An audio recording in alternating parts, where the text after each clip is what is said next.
Vamos a hablar de la importancia de la teoría general del proceso. Eh, ¿Por qué es importante la teoría general del proceso? ¿Qué de trascendencia tiene la teoría general del proceso? Entonces, en este orden de ideas, a ver si más o menos vamos ubicando el contenido. En introducción al estudio del derecho, y esto es pregunta, eh, ya saben lo que es el derecho público, el derecho privado, el derecho social. ¿Es correcto? ¿Lo sabemos? ¿Qué ramas del derecho están en el derecho público? ¿Qué ramas del derecho están en el derecho privado y cuáles están en el derecho social? ¿Todo el mundo lo sabemos? ¿Sí? Bueno, entonces si lo sabemos, puedo preguntar al respecto. A ver, Yadira, ¿cuál sería el derecho público, cuál sería el derecho privado y cuál sería el derecho social?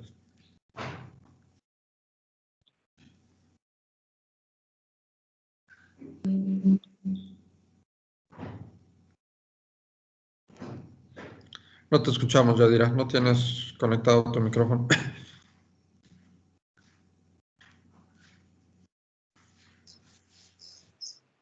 Ya te escuchamos.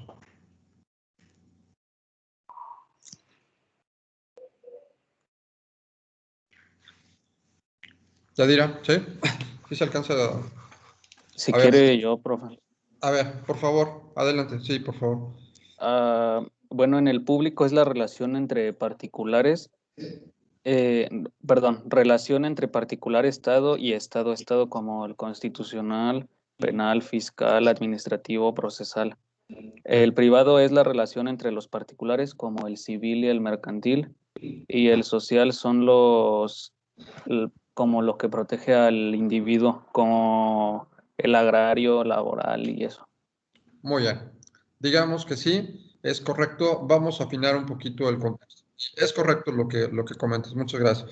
Entonces, les voy a poner aquí en el chat alguna información. Vamos a hablar del derecho. El derecho, vamos a dividirlo en dos partes. El derecho positivo, por un lado, y vamos a hablar del derecho natural. Ahorita quiero que esta explicación previa nos llegue a entender por qué es importante la teoría general del proceso. Entonces, hay un derecho positivo, hay un derecho natural. En el caso, me voy primero al derecho natural. Es el derecho que tenemos todos por el simple hecho de ser personas, ¿no? Lo que importa es simplemente ser personas. Entonces, este derecho, como derecho natural, sería un ejemplo, el derecho a la vida. Todos los ciudadanos, todas las personas, todos los seres humanos tenemos derecho a la vida, bajo la óptica del derecho natural. Nadie nos puede privar de la vida más que la vida misma, ¿no? Es parte de la filosofía del derecho natural. El problema del derecho natural es que no es coactivo. Y al momento de establecer que no es coactivo, significa que no hay un acto de sanción o de imposición por parte del Estado. Entonces se vuelve un derecho utópico o un derecho aspiracional, ¿no? A ese derecho queremos llegar todos. El otro sería el derecho positivo. En el caso del derecho positivo, este derecho es creado por el hombre, ¿sí? Este derecho es creado por el hombre para regularse y autogobernarse en un tiempo y en un lugar determinado.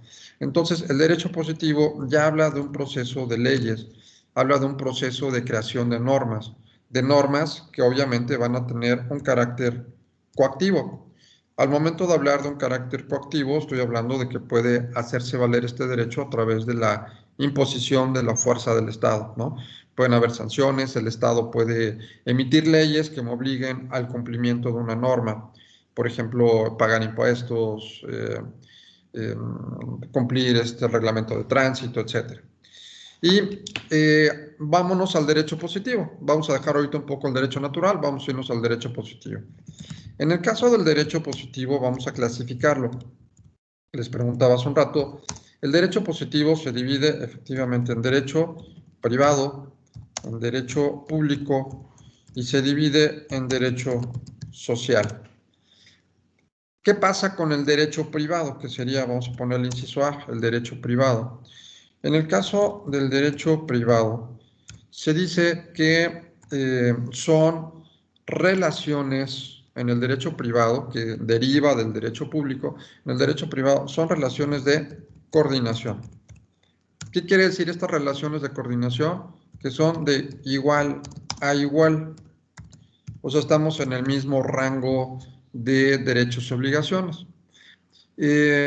Aquí, como ejemplo de derecho privado, tenemos efectivamente al derecho civil, ¿sí? Uno de ellos, el derecho civil, otro sería el derecho mercantil y otro sería el derecho internacional privado, ¿sí? Derecho internacional privado. Son los tres integrantes del derecho privado, que a su vez es derecho positivo. Entonces, el derecho civil, pues tiene que ver con el tema de contratos, y tiene que ver con el tema de personas, y tiene que ver con el tema un poco de las sucesiones, testamentos, familia, todo esto. El derecho mercantil tiene que ver con la relación de los comerciantes. Los comerciantes, o sea, aquellas personas que se dedican al comercio, que se dedican a comprar y vender cosas y demás. Cada una de estas áreas las van a ver ustedes durante su carrera de manera, obviamente, más abundante.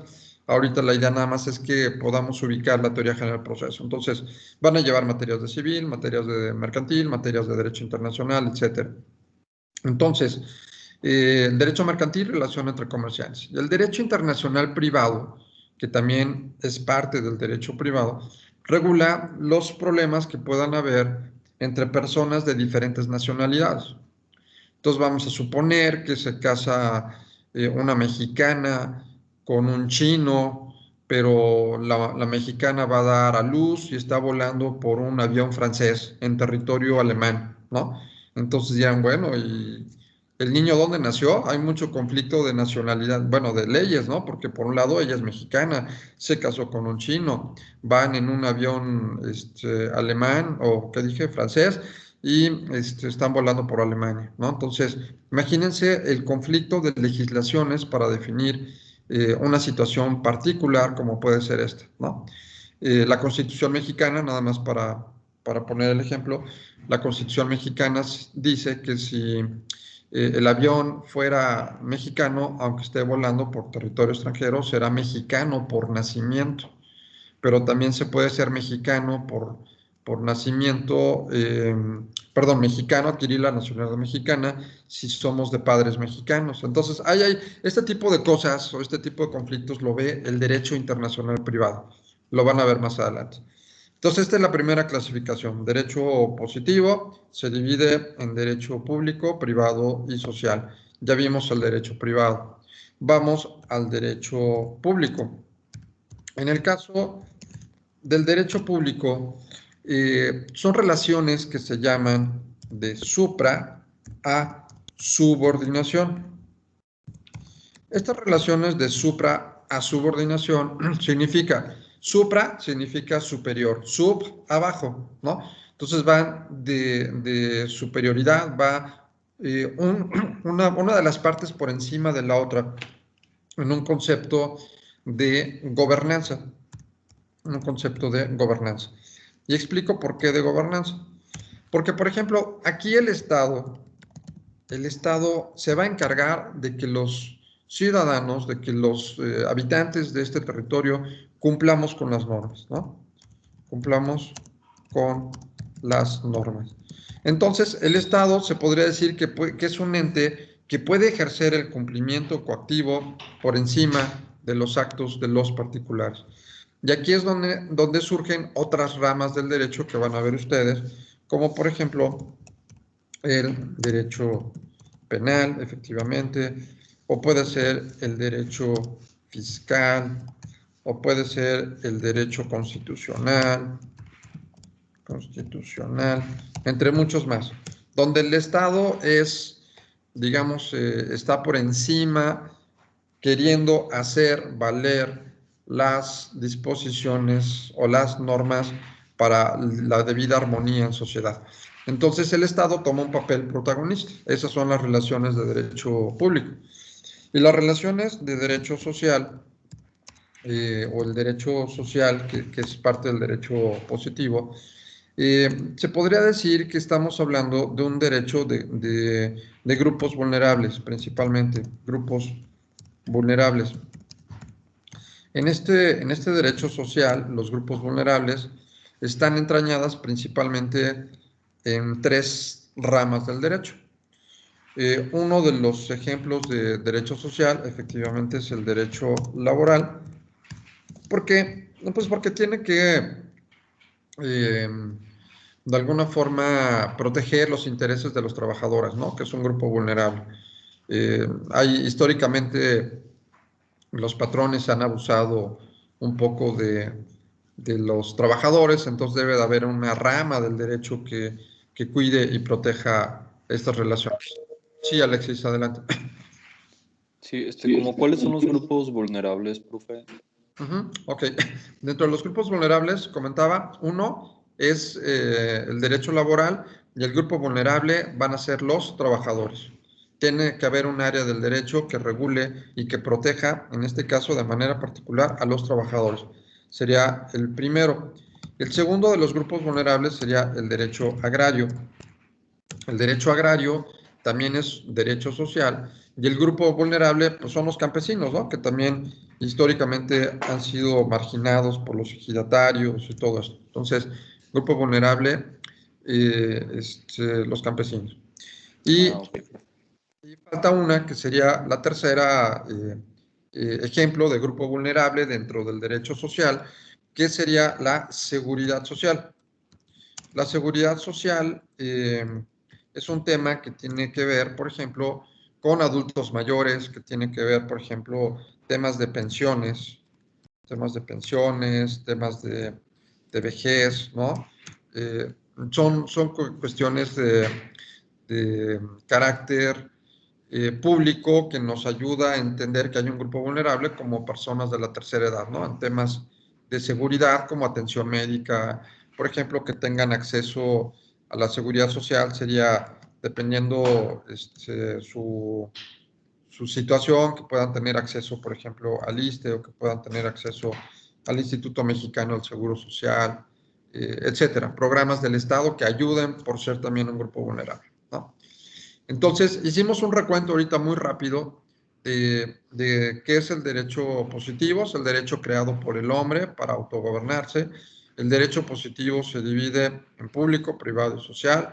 El derecho privado, relación de coordinación de igual a igual. Dentro del derecho privado está el derecho civil, el derecho mercantil y el derecho internacional privado. Vámonos al derecho público, es relaciones de supra a subordinación. El Estado está por encima de los gobernados para efectos de poder llevar a cabo los mismos actos de gobernanza, para poder gobernar de manera adecuada, ejerciendo una función coactiva. Derecho social, ya lo dijimos, grupos vulnerables, ahí está el derecho agrario, está el derecho laboral y está la seguridad social. Hasta aquí, más o menos, les di ya un recorrido de cómo se divide el derecho positivo, el derecho natural, lo dejamos aparte ahorita. El derecho natural, acuérdense nada más como un dato importante, son aquellas prerrogativas que tenemos todos por el simple hecho de ser persona. Derecho positivo lo crea el hombre, crea las leyes para autogobernarse. Entonces, teniendo ya ubicado el derecho positivo, la pregunta sería, bueno, ¿y dónde surge la teoría general del proceso? No, la teoría, ¿qué significa esto? ¿Cómo surge? ¿Qué importancia tiene la teoría general del proceso? ¿Cómo surge? ¿O dónde va la teoría general del proceso? ¿Qué es? O sea, ¿qué significa esto? ¿No? Que al parecer tiene una connotación un poco rara de poderse percibir.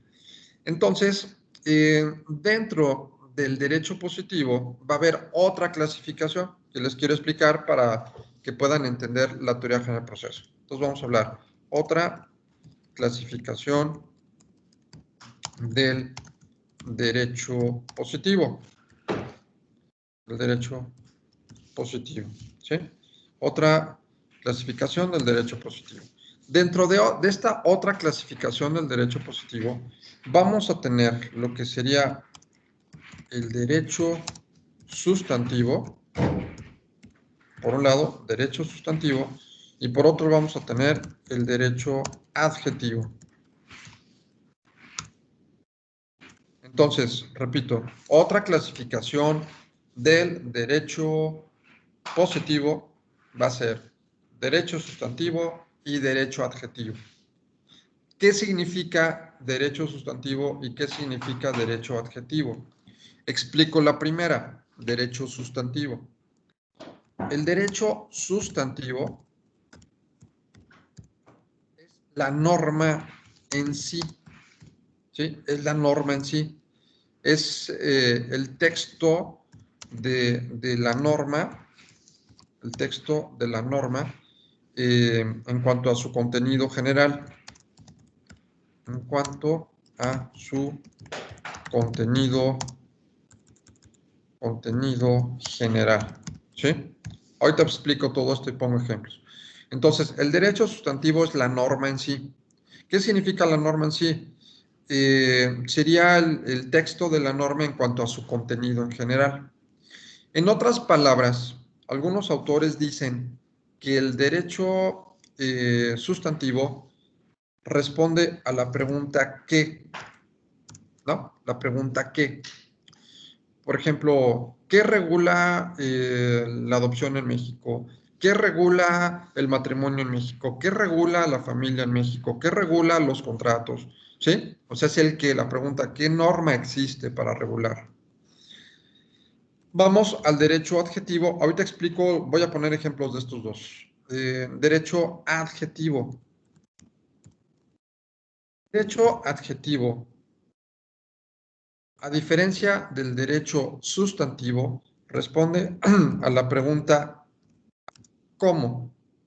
¿Sí? ¿Cómo? Entonces, dentro del derecho adjetivo va a estar, por ejemplo, el mecanismo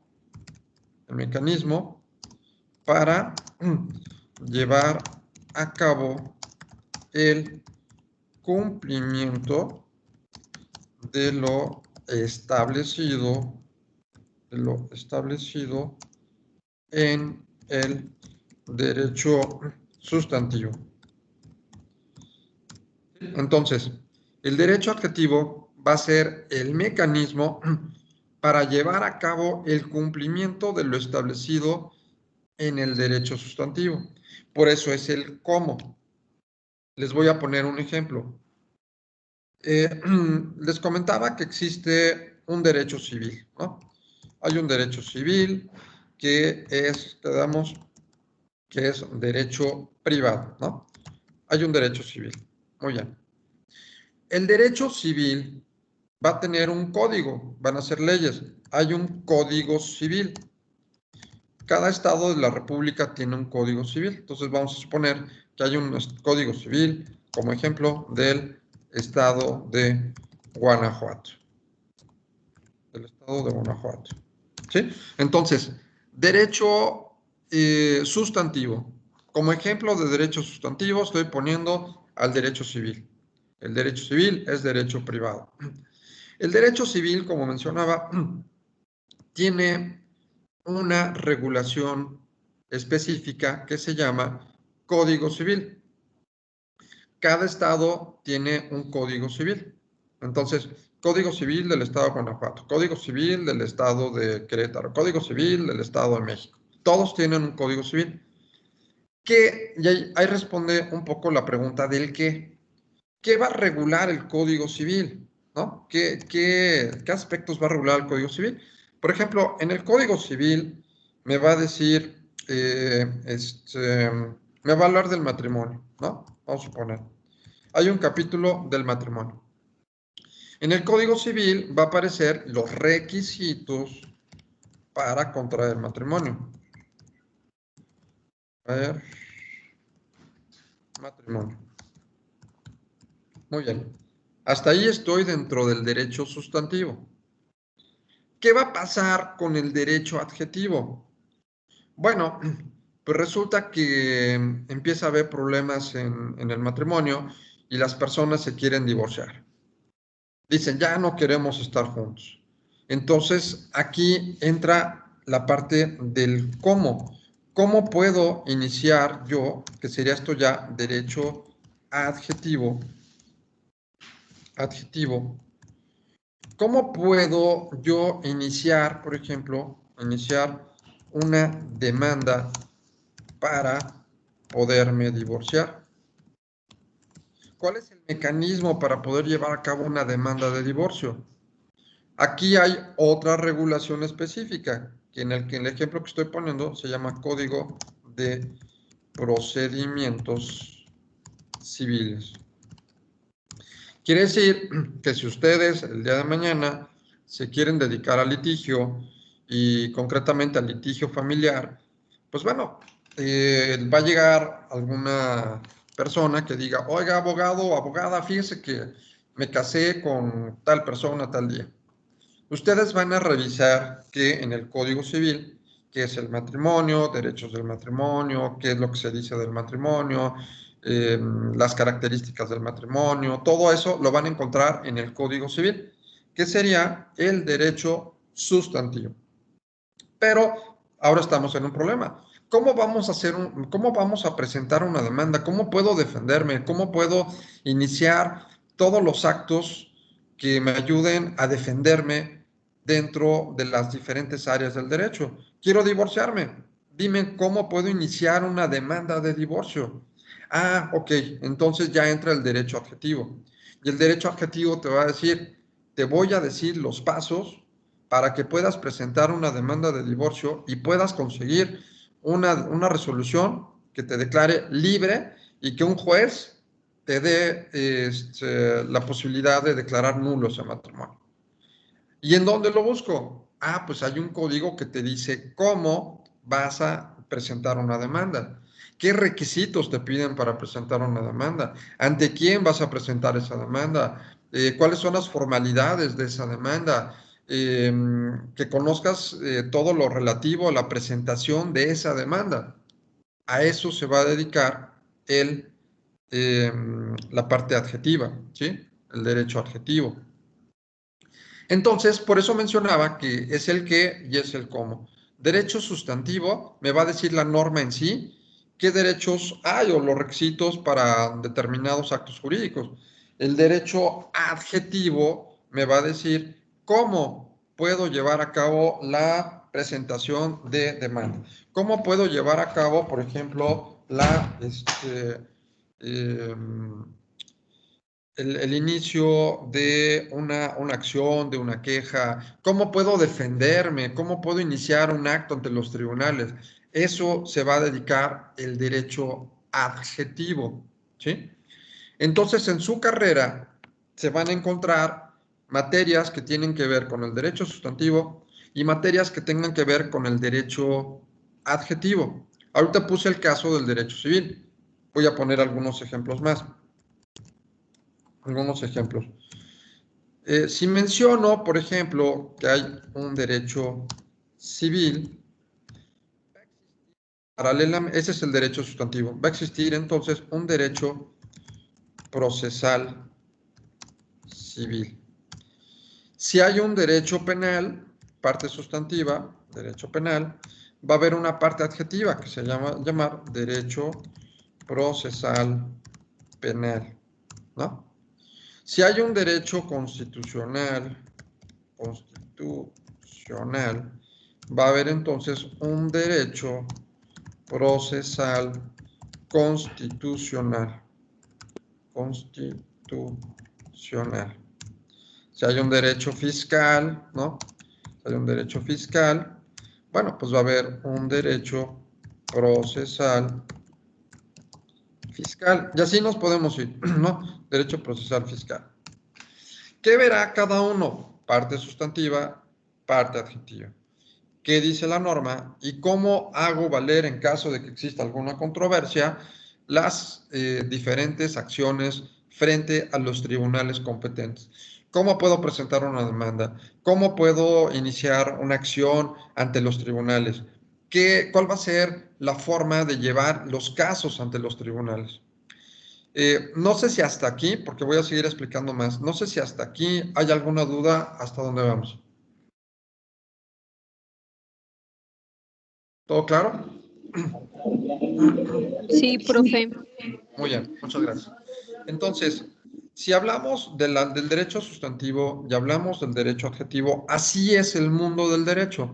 Lo teórico, hagan de cuenta, lo teórico y lo práctico. Lo teórico, ¿qué dice la norma? Lo práctico, cómo se puede llevar a cabo las diferentes formas ante los tribunales competentes para deducir un derecho. Bien, todo esto, insisto, es un preámbulo para que entiendan en dónde vamos a ubicar la teoría Oiga, del... profesor, Sí, perdón que lo interrumpa. Entonces, en esta segunda clasificación del derecho positivo, podría decirse que primero se necesita el derecho sustantivo para que después venga el adjetivo. claro, sí, sí, Ok.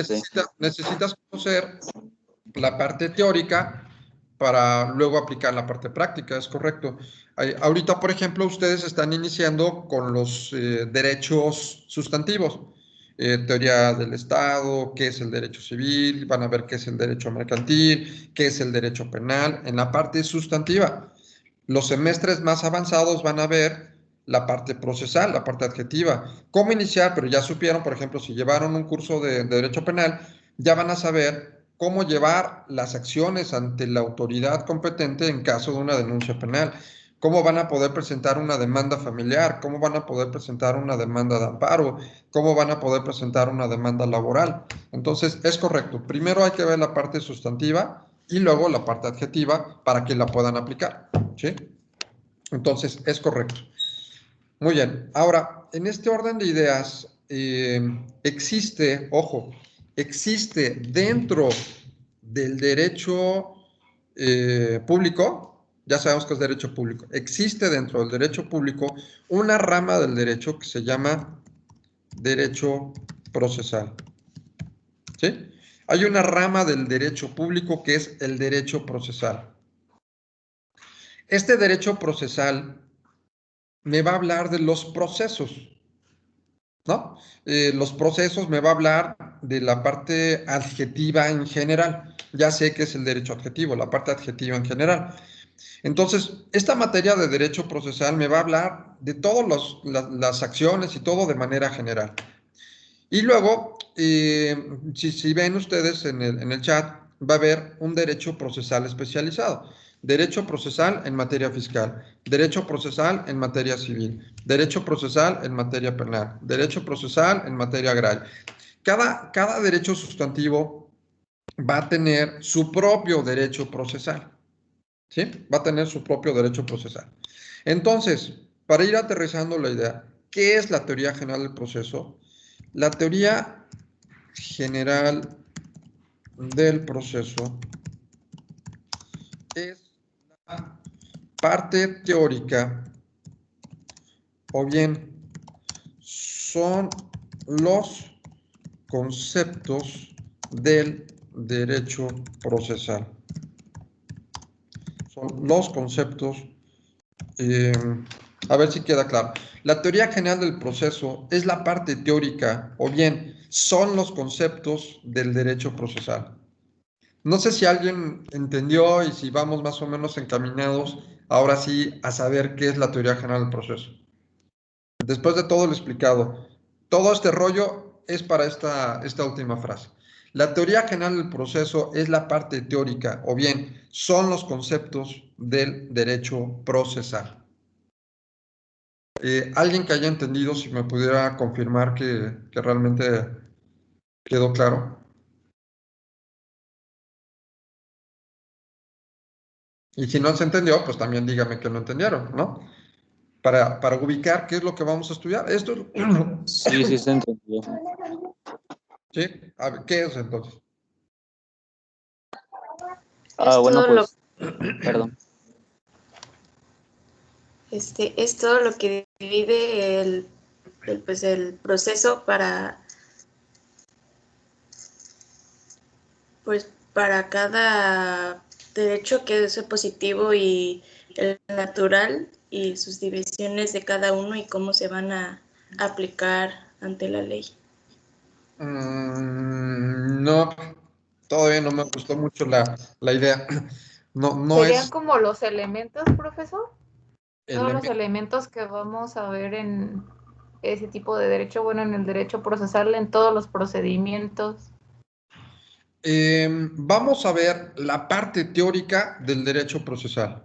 Entonces, por ejemplo, les voy a poner un ejemplo. No vamos a ver derecho procesal civil, no vamos a ver derecho procesal penal, no vamos a ver derecho procesal fiscal, porque necesitan llevar ustedes las partes teóricas, ¿no? Entender la parte sustantiva para luego entender los caminos o las demandas que se pueden interponer en cada materia. Y es más, aquí entra mucho la parte de especialidades. Cuando lleven ustedes, por ejemplo, derecho procesal penal, les va a dar un experto que se dedica al derecho penal y lleva casos ante la fiscalía, ¿no? Si les va a dar derecho laboral, pues va a ser alguien que tiene experiencia en el manejo del derecho laboral, en la parte práctica, en la parte de litigio, en la parte de las demandas, ¿sí? Entonces, lo que vamos a ver nosotros es la parte teórica del derecho procesal. El derecho procesal es el derecho adjetivo general, ¿no? Es un derecho adjetivo general. Toda la parte, acuérdense, todo derecho sustantivo tiene una parte procesal, o sea, una parte adjetiva. El qué y el cómo. Entonces, nosotros no vamos a ver, para que quede claro, nosotros no vamos a ver cómo llevar una denuncia penal ahorita. No vamos a ver cómo se va a llevar una demanda de alimentos ahorita. No vamos a ver cómo se presenta ahorita una demanda laboral. ¿Por qué? Porque eso lo van a ver más adelante, de manera especializada con expertos de cada una de las áreas. ¿Qué es lo que vamos a ver? Que ustedes conozcan el lenguaje técnico que se utiliza ante los tribunales o las autoridades competentes y qué significa cada una de estas palabras. Esa es la parte que vamos a ver. La parte teórica, los conceptos de todo ese lenguaje que van a utilizar ustedes al momento de tener que llevar una actuación ante los tribunales competentes. ¿Sí? ¿Queda claro?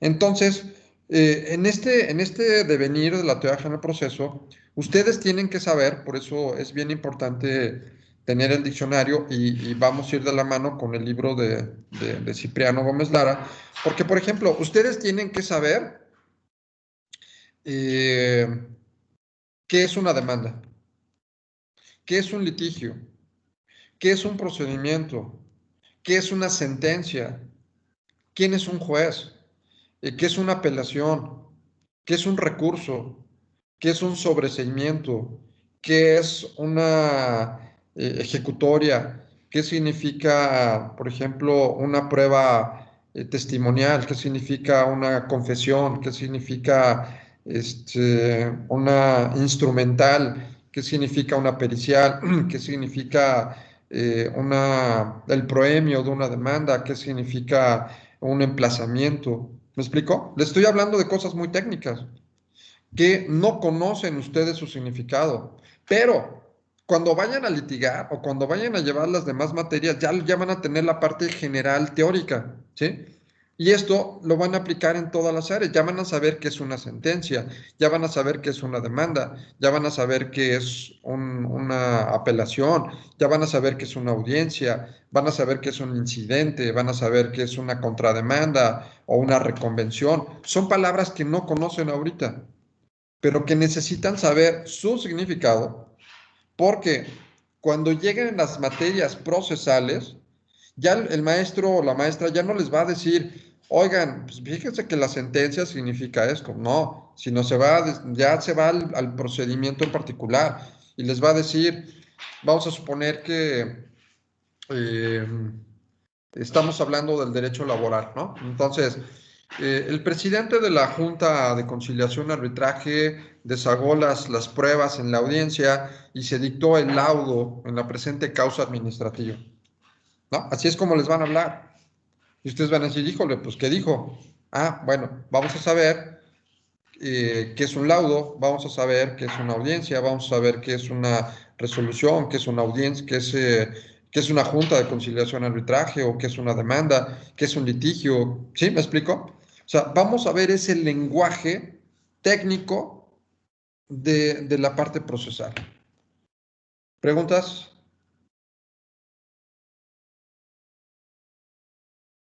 ¿No? ¿Todo claro?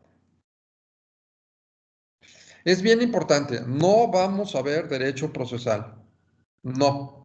El derecho procesal lo van a ver más adelante cuando vean la parte teórica y la apliquen al caso en particular.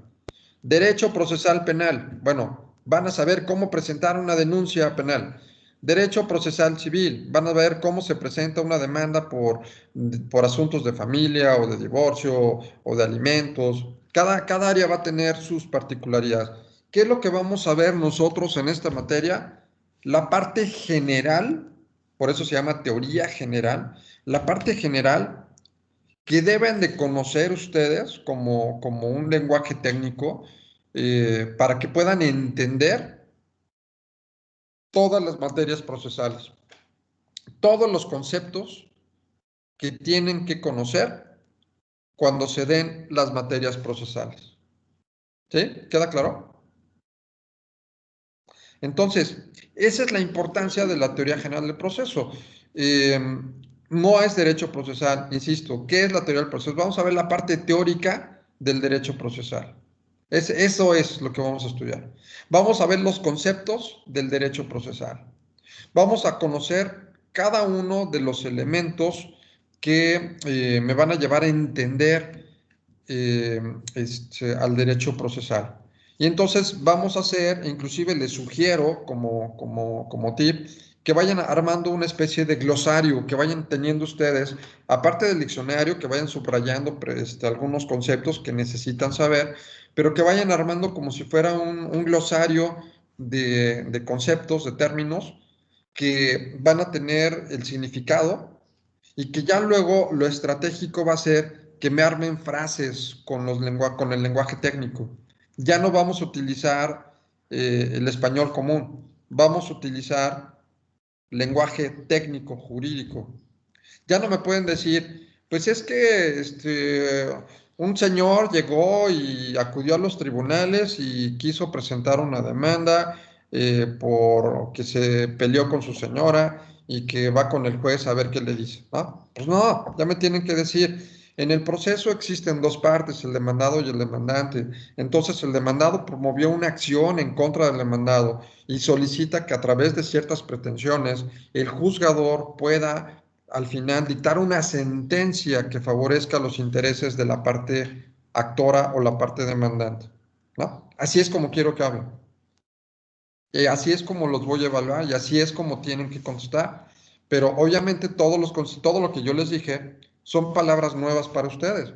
No saben qué es el proemio, no saben qué es una demanda, no saben qué es una sentencia, no saben qué es prestaciones, etcétera. Son cosas que necesitan saber dentro de la parte teórica. ¿Sí? ¿Preguntas, dudas? ¿Algo que no haya quedado claro hasta este momento? ¿No? Bien, les voy a pedir por favor que si tienen por ahí su libro a la mano, déjenme todos ver, se los proyecto acá.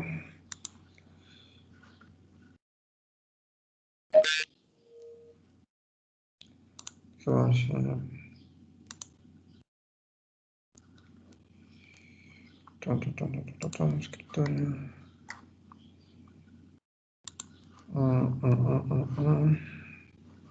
Bueno, estaba buscando aquí el poder trabajar directamente con la presentación del libro. Pero bueno, un poco, les pido por favor si lo pudieran abrir, su libro, Teoría General del Proceso, y en el índice, si nos vamos al índice, ustedes van a encontrar, no vamos a irnos en este orden en específico, pero si se fijan desde el primer capítulo, habla de concepto de litigio, habla de qué es una pretensión, qué es un proceso, qué es la autotutela, la autocomposición, heterocomposición, cómo se van dando los procesos en Roma, en los germánicos, en el antiguo enjuiciamiento español, la Revolución Francesa, los diferentes tipos de proceso, las fuentes del derecho procesal, Vamos a hablar sobre qué tipo de fuentes hay, qué es una acción, qué es una jurisdicción, qué es un proceso, qué es competencia, qué es una incompetencia, quiénes son los jueces, cómo se nombran los jueces, quién los designa, cómo están organizados los tribunales, cómo está estructurado la función del juzgador, qué es la capacidad, qué es un mandato, qué es una gestión, qué son terceros, qué son terceristas. Vamos a hablar, por ejemplo, de la diferencia entre proceso y procedimiento, qué es un acto procesal, comunicación procesal, notificaciones, nulidades. Vamos a hablar de acumulación de autos, qué es un auto, pruebas, la resolución, sentencia, cómo se puede impugnar una sentencia, etcétera, ¿no? Hay algunas actualizaciones que les estaré dando, pero la parte teórica me interesa que la vayamos utilizando. Les pediría para la siguiente clase, por favor, que del libro podamos entender un poco, me iría a lo que sería el proceso. Quiero que me hagan, por favor, una especie de cuadro sinóptico de cómo se va dando el proceso. Y estoy hablando desde la página 39, que está en el libro, la página 39, cómo se va dando el proceso en los pueblos primitivos, en Roma, los germánicos, el medioevo italiano, el enjuiciamiento español, la Revolución Francesa, la Inquisición y hasta ahí. O sea, sería desde... estoy hablando de la página 39, que habla de los pueblos primitivos, hasta la página 59, que habla de los procesos inquisitoriales, eh, y hasta ese capítulo, ¿sí? Entonces, háganme por favor un cuadro sinóptico de esto que acabo de mencionar, lean los capítulos, hacen el esquema y me lo van a mandar, por favor, para que yo lo pueda revisar. De todos modos lo vamos a comentar aquí, pero me lo van a enviar igualmente por correo para que lo pueda revisar antes de la clase, ¿no? Entonces,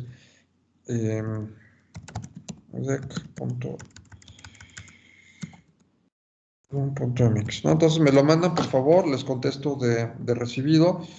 Tenemos clase ya hasta la siguiente semana, ¿no? El lunes, si mal no recuerdo.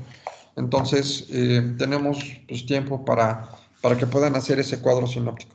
Me lo van a enviar y les pido, por favor, obviamente, que le den una repasada y que lo podamos comentar el próximo lunes. Ahora, eso en la parte del libro. En la parte del libro... ¿Puedes sí. repetir? Es que no entendí. Sí, del libro tienen que leer, del libro que les subí, tienen que hacer un cuadro sinóptico desde la época primitiva hasta la época inquisitorial, ¿sí? Un cuadro sinóptico. Tienen que leerlos y hagan un resumen de eso. Puede ser un resumen, un cuadro sinóptico, como ustedes quieran, pero la idea es que saquen los elementos más importantes de estos capítulos que acabo de mencionar, ¿sí? Y me lo mandan, por favor, me mandan ese resumen por correo. No quiero que estén iguales, por favor. Me queda claro que ahorita pues cada uno está trabajando desde sus domicilios, pero no quiero que me manden la misma información todos. Algo que quiero es que ustedes lo hagan. Si veo alguno que sea exactamente el mismo, o sea, que lo haga uno y me lo manden, los dos están reprobados. Entonces, háganlo ustedes, por favor, dedíquenle tiempo. Tienen días suficientes para hacer un resumen de estos capítulos del libro que les acabo de comentar. Y por favor, pues, tienen hasta el domingo, ¿no? Les doy del domingo al mediodía para que en todo caso pueda revisarlo en la tarde y el lunes estarlo comentando, ¿sí? Entonces tenemos pues bastantes días para que lo puedan hacer, ¿sale? ¿Dudas? ¿Preguntas? ¿No? Bien, un tema que no viene en el libro de Cipriano y que vamos a tener que ubicar como un factor introductorio, como algo introductorio. Insisto, esto no viene en el libro de Cipriano Gómez Lara. El primer tema que vamos a ver, previo a consultar los diferentes puntos en el libro, va a ser el conflicto. vamos a analizar primero lo que sería la teoría del conflicto, para entender también un poco la existencia del derecho procesal y para entender un poco también la existencia de la teoría del proceso. Entonces, vamos a hablar del conflicto y de la teoría del conflicto.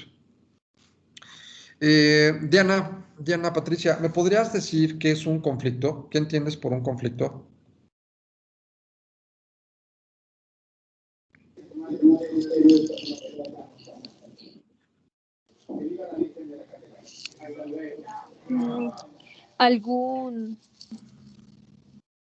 ¿Algún problema entre personas? Sí, y que sería un problema, porque creo que conflicto y problema podrían ser más o menos parecidos. Tienes razón, pero explícamelo de mejor manera. ¿Qué es un conflicto? ¿Qué entender por un?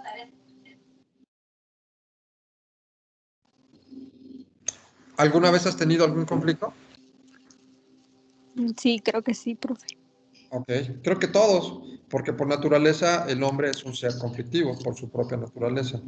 Pero, ¿qué será ese término conflicto para entender la razón de ser del derecho procesal y para entender esta parte teórica que tenemos que ubicarla para entender los demás conceptos, ¿no? A ver, ¿quién le ayuda a Diana por ahí? ¿Alguien más? Yo, profe, Adelante, Valeria. un desacuerdo entre una o dos personas o más. Bueno, entre dos personas o más. Ajá, ok, está bien, un desacuerdo, me queda claro. Los conflictos surgen primero por la propia naturaleza, que el ser humano, les comentaba, por naturaleza es un ser conflictivo. Y conflictivo no quiero decir que seamos por naturaleza de pleito, ¿no? No sé si por ahí, cuando ustedes decidieron estudiar esta carrera, les dice, ay, es que a ustedes les gusta el conflicto, les gusta el pleito, ¿no? Les gusta como que son muy rezongones y como que les gusta alegar y, ¿no? Como que es el perfil que consideran que somos. Y no es que nos gusta el conflicto, al contrario, lo que deseamos es solucionar esos conflictos, ¿no? Pero el hombre es conflictivo por su propia naturaleza. Entonces, efectivamente, como decía Valeria, aquí hay un esquema importante. El conflicto surge como un desacuerdo por la misma naturaleza del ser humano. Sociológicamente hablando, a través de la sociología, se dice que hay un factor importante entre los diferentes integrantes de una sociedad, que es la llamada interrelación. ¿Se imaginan lo complicado que es el convivir tantas personas y que pensemos diferente? ¿No? Es muy complicado, ¿no? No todo mundo pensamos igual. No todo el mundo tenemos los mismos intereses. No todo el mundo nos gusta lo mismo. No todo el mundo tenemos las mismas ideas o costumbres. Y aquí nace, por ejemplo, en el tema de los derechos humanos, nace una palabra fundamental, la palabra respeto. No soy como tú, pero respeto tu forma de ser, ¿no? Por ejemplo, van a surgir temas como los matrimonios igualitarios. Decir, bueno, si dos personas del mismo sexo deciden casarse, a lo mejor a mí no me gusta. Yo digo, no, pues es que imagínense dos hombres o dos mujeres legalmente casados, ¿no? Es antinatural, va. Bueno, podemos decir que nos guste o no nos guste, pero si nosotros pensamos diferente, tenemos que ser respetuosos de las diferentes formas de pensar. Y así es la interrelación de los seres humanos. Tenemos que ser respetuosos de las diferentes formas de pensar porque pensamos distintos. Entonces, el conflicto que nosotros vamos a estudiar es efectivamente aquel desacuerdo entre dos o más personas. Aquel desacuerdo entre dos o más personas. ¿Por qué digo entre dos? ¿Por qué no será entre uno solo? ¿Qué pasaría si yo tengo conflictos individualmente? Porque no habría ningún desacuerdo con alguna otra persona. Ok, no sería objeto de estudio de nosotros, ¿no? ¿Quién tendría que estudiar si estoy mal de la azotea y tengo problemas yo solito, conmigo mismo? El ¿No? psicólogo. ¿Psicólogo? ¿El psicólogo o el psiquiatra, ¿no? Ya tendría aquí con un psiquiatra. Si yo soy el problema y tengo problemas conmigo mismo, pues sí, ahí ya se sale del derecho, ¿no? Nos vamos al psicólogo o al psiquiatra y ya que lo atienda sus problemas individuales. Pero si hablamos de dos o más personas, ya hablamos de un grupo social, ya hablamos de una colectividad, ya hablamos ahora sí de intereses que puedan ser contrarios. Entonces, en la teoría del conflicto, entendemos que por propia naturaleza pensamos diferente, ¿no? Desacuerdo, pensamos diferente. Entonces, hay dos tipos de conflictos. Uno que se llama el conflicto contencioso,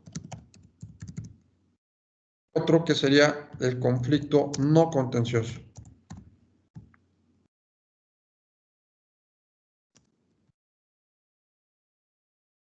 Conflicto contencioso y conflicto no contencioso. Vámonos al primero, conflicto contencioso. La palabra contención o contencioso implica el hecho de que ya tuvimos que acudir a los tribunales.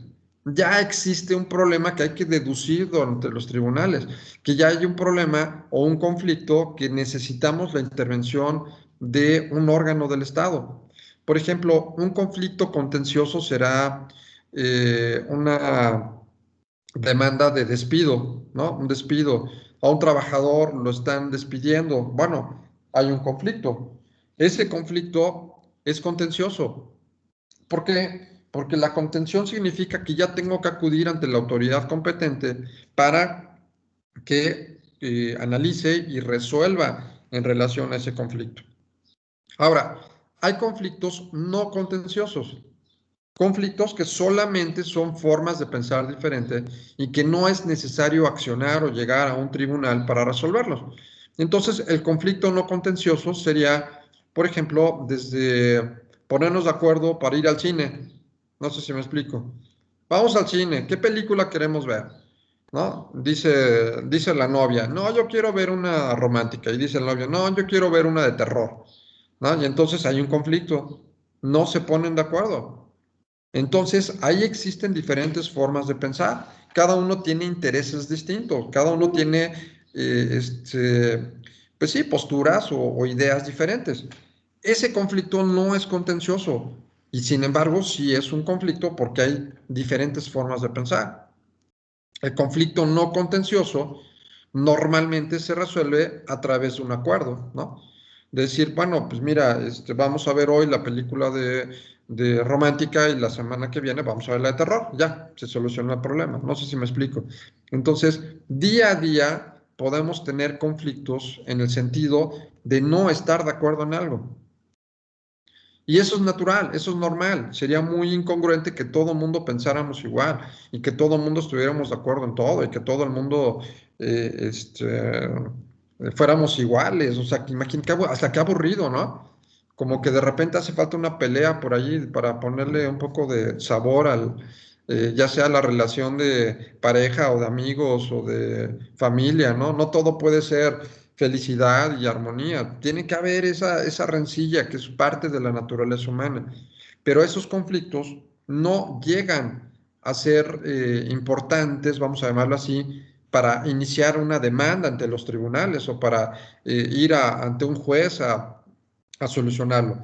Son simplemente formas diferentes de pensar y que el conflicto lo que va a hacer es establecer estas ideas distintas, estos intereses diferentes y que la solución no estaría más que en un acuerdo entre las partes, ¿sí?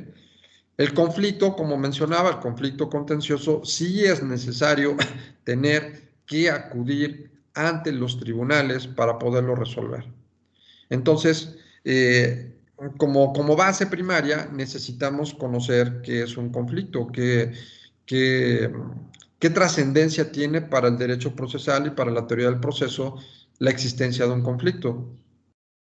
¿Por qué creen, y esto sería una pregunta, ¿por qué creen que el conflicto entonces sea el primer punto o el primer antecedente para dar cabida al derecho procesal y a la teoría del proceso, al derecho adjetivo? ¿Por qué creen que el conflicto es la base primaria?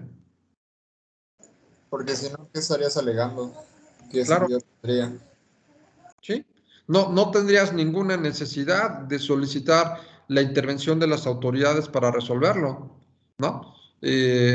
Conflicto no contencioso. Bueno, pues en un matrimonio pues puede haber problemas y demás, lo solucionas y se acabó.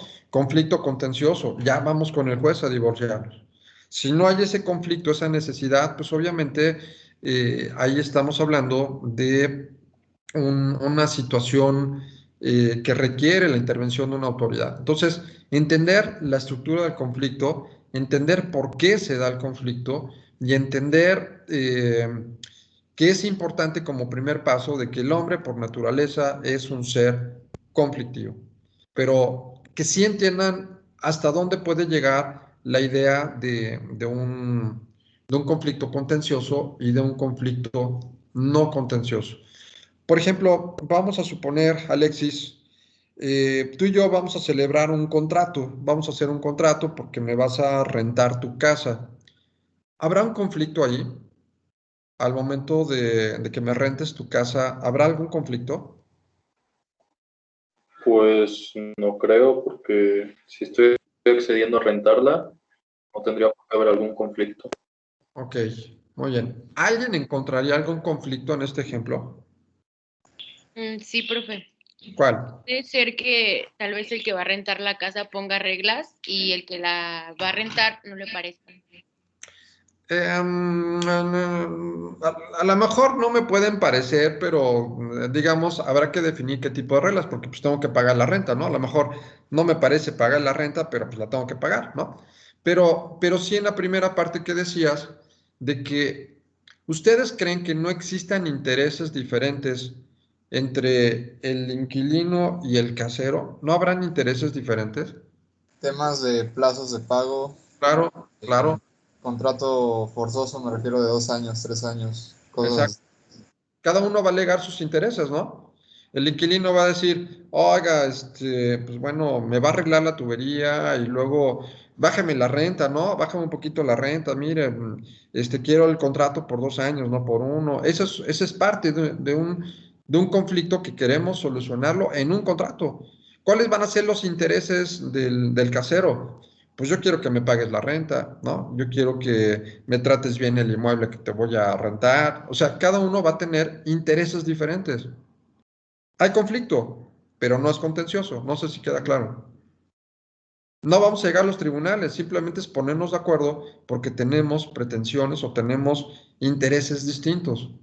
Distintos para defender, pero una misma causa, el inmueble. No sé si queda claro el ejemplo. Como un conflicto sano y natural. Sí, así es. Ese sería el no contencioso. Los conflictos sanos, los conflictos que sí existen, porque no nos ponemos de acuerdo o existen intereses diferentes, pero hay que nivelar el grado de conflicto. Si es natural de convivencia, pues es un conflicto no contencioso. Si es un conflicto que ya sobrepasa la existencia de un acuerdo entre las partes, pues bueno, habrá que acudir a los tribunales, ya se convertiría en un conflicto contencioso. Ya requiero la intervención de la autoridad para que pueda resolverlo. Ya cuando hay golpes, cuando hay violencia familiar, cuando hay problemas de custodia de los hijos, cuando no quieren pagarles alimentos, cuando me defraudaron por dinero, ¿me explico? O sea, ya son circunstancias que necesitamos resolverlo por una vía contenciosa. Quiere decir que necesitamos la intervención de la autoridad para resolver este tipo de conflictos. ¿Sí? ¿Hasta aquí vamos ya? Ahora, entendiendo este conflicto, les voy a explicar también dos tipos de derecho también dentro del ámbito procesal. Existe el derecho subjetivo y existe el derecho, es derecho subjetivo y es el derecho, ahí se me fue ahorita, derecho subjetivo y el derecho, no, bien, se me fue ahorita la idea. Dentro del derecho procesal, dentro del derecho, vamos a llamarlo, la En la parte procesal, en la parte de acudir a los tribunales, existe un tipo de derecho que es el derecho llamado derecho subjetivo, que este derecho subjetivo se podría decir que es la decisión personal de acudir a un tribunal a que se resuelva una causa. O sea, en otras palabras, nadie me va a obligar a ejercitar un derecho ante los tribunales si yo no quiero ejercitarlo. En otras palabras, el derecho subjetivo sería como la intención de cualquiera de las partes, la intención de cualquier persona de querer acudir a los tribunales del Estado. No sé si queda claro este ejemplo de derecho subjetivo. Profe, Bien, ¿puede poner la definición en el chat, por favor? sí, claro. El derecho, Gracias. el derecho subjetivo es la facultad o potestad que tiene una persona física o moral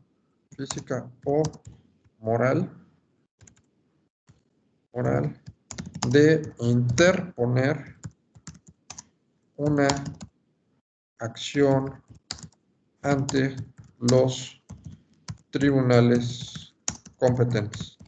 ¿Sí? Competentes. Entonces, el derecho subjetivo es la facultad o la potestad que tiene una persona física o moral de interponer una acción ante los tribunales competentes. Por ejemplo, vamos a suponer que Diana se anda divorciando, ya no tolera a su marido, ya le cae mal, ya es un mujeriego y no le da dinero y la golpea y bueno, todo un caos. Entonces Diana dice, bueno, pues yo me quiero divorciar o tengo el derecho, más bien dicho, tengo el derecho a divorciarme. Pero si Diana no quiere divorciarse, nadie lo va a hacer, no sé si me explico. Sabrá si ejercita o no ese derecho subjetivo que le corresponde de acudir a los tribunales. Nadie la va a obligar. ¿Sí queda claro?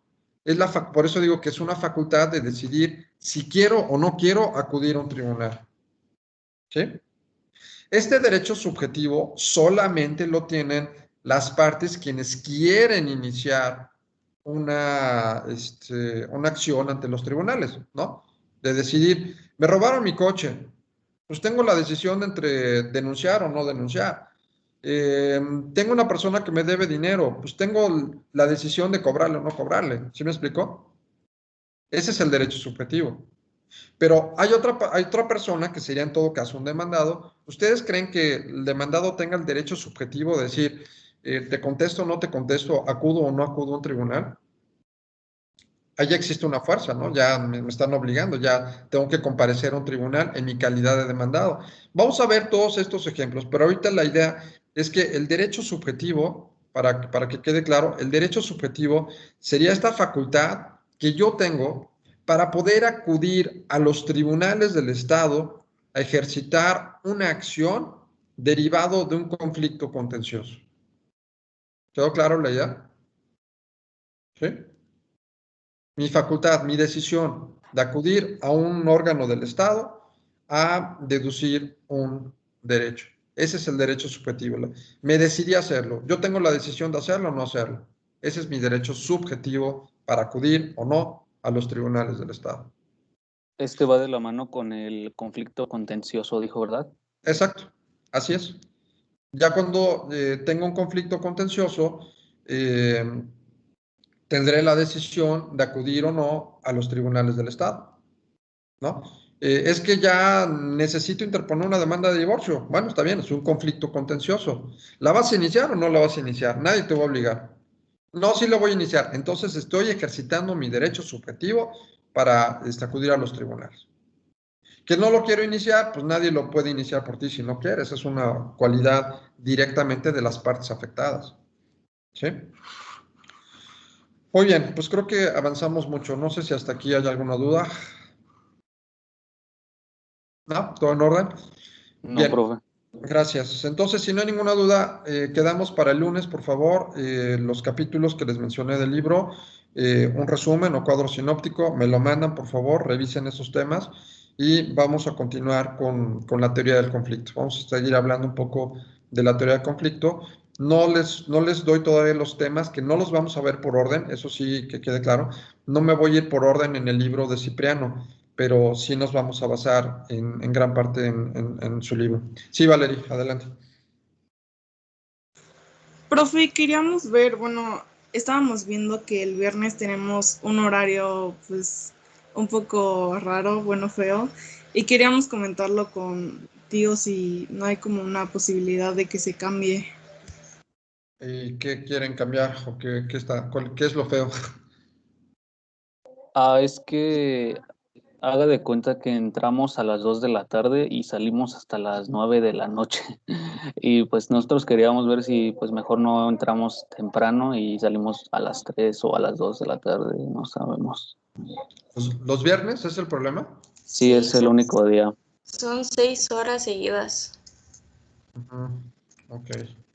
Bueno, déjeme platicarlo con David Delgadillo para ver lo de los horarios. Él estuvo viendo ahí el tema de la confirmación de profesores y todo esto, porque mucho depende, son factores tanto de temas de idiomas, como temas de formación humana y, bueno, otras materias activas. Fue ahí todo un rollo, pero déjeme revisarlo y yo les aviso. Sí, para ver si puede haber algún cambio para el viernes. Sí, profe, gracias. Gracias, profe. Bueno, Hasta luego. que estén muy bien. Gracias, nos vemos. Nos vemos, profe. Gracias. Adiós, profe. Nos vemos, gracias. Adiós, profe. Hasta el lunes. Nos vemos. Bye.